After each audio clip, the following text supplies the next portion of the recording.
તમે અમારી able news ચેનલને સબસ્ક્રાઇબ ન કરી હોય તો પ્લીઝ આપ શ્રીને અમારી ન્યૂઝ ચેનલ સબસ્ક્રાઇબ કરવા નમ્ર વિનંતી છે।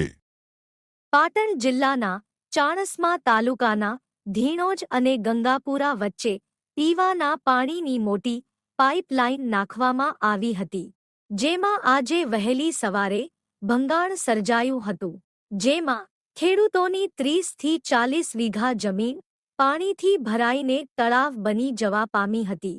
ખેડૂતો દ્વારા પોતાના ખેતરમાં કપાસનું વાવેતર કરવામાં આવ્યું હતું। એ તમામ કપાસનું વાવેતર નિષ્ફળ જવા પામ્યું છે, જેના કારણે ખેડૂતોને મોટું નુકસાન થયું છે। તો આના માટે જવાબદાર કોણ? ખેડૂતોની એક જ માંગ છે કે એમને યોગ્ય વળતર ચૂકવવામાં આવે। Ranjitsinh Thakor, able news, Vadnagar.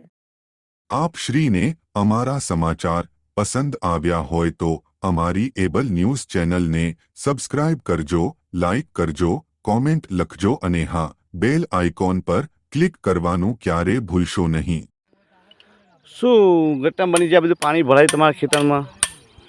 અમે રાતે ઊંઘ્યા હતા, લગભગ સવારે 6 વાગે 5 વાગે અંદાજે એક ભાઈનો ખેડૂતનો ફોન આવ્યો કે લાઈન તૂટી છે અને તમારા ખેતરમાં પાણી ભરાઈ ગયું। કેટલા વીઘાની અંદર પાણી ભરાયું છે અંદાજે? લગભગ આશરે 50-60 વીઘામાં અમારી જમીન જે છે કપાનું વાવેતર કરેલું હતું એમાં લગભગ બધું પાણી ફરી વળેલું છે।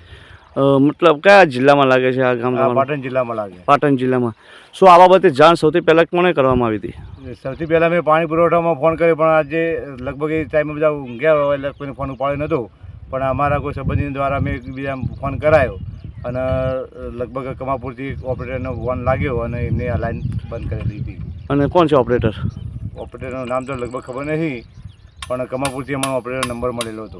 અચ્છા, તો વાવેતરમાં શું હતું? વાવેતરમાં અમે ખેડૂતોને મહા મહિનાથી ઉનાળામાં કપાસનું શું વાવેતર કરેલું હતું, લગભગ 50-60 વીઘામાં કપાસનું વાવેતર કરેલું હોય અને વીઘા દીઠ લગભગ અમારે 15-20 હજારનો ખર્ચો પડેલો હોય, 1 વીઘા દીઠ। અને આવા ખેડૂતોને બધું પાણી ભરાઈ જાય તો ખેડૂતોને જે મોટા પાયે નુકસાન જેલું હોય એ નુકસાનનું અમારે સરકાર વધુમાં વધુ વળતર વાળી આલે એવી અમે અપેક્ષા સરકાર પાસે રાખીએ।